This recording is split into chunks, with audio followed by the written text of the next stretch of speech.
Today we'll be talking about Luka and Kristaps and the entire Dallas Mavericks. So before we start today's video, I want to hear down below in the comments, what do you think of the Dallas Mavericks? And let's get into today's video. Ma'am. So basically, the Dallas Mavericks lost to the Chicago Bulls. There's about a minute left in the game at this point. I just decided to make the video. And this is the third game back with Kristaps in the lineup. And he's looked good.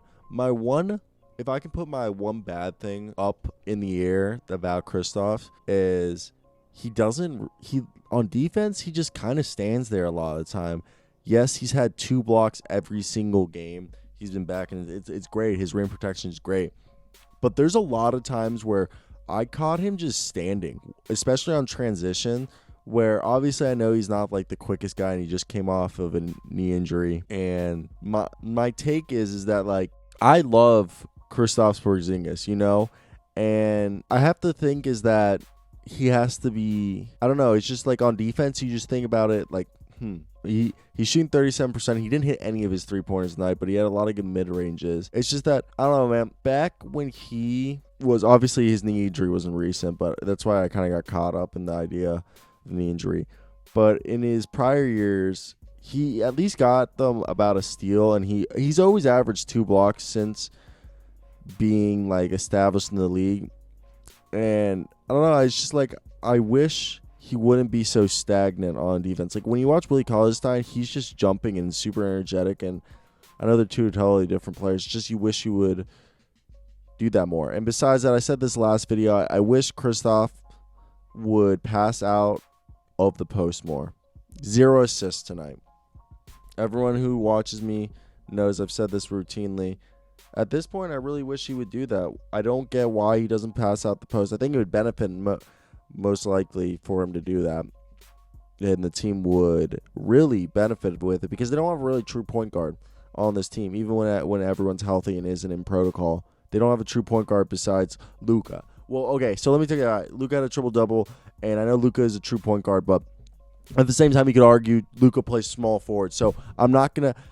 When you guys, no one come at me and be like, they do have a true point guard on Luka, but you'd rather have Luka at, I know he's a point guard, but you'd rather roll him out like LeBron, where LeBron is playing the small forward and Porzingis is playing power forward, and you have your center, Willie Cauley-Stein, playing like that Dwight Howard role. We're just like we're comparing this to the Lakers right now, and they have the shooter in Tim Hardaway, Josh Green, right there. But at point guard, last year they had Rajon Rondo, the Lakers. And right here, their point guard's Luka, but off the bench, I've never been sold on Jalen Bronson.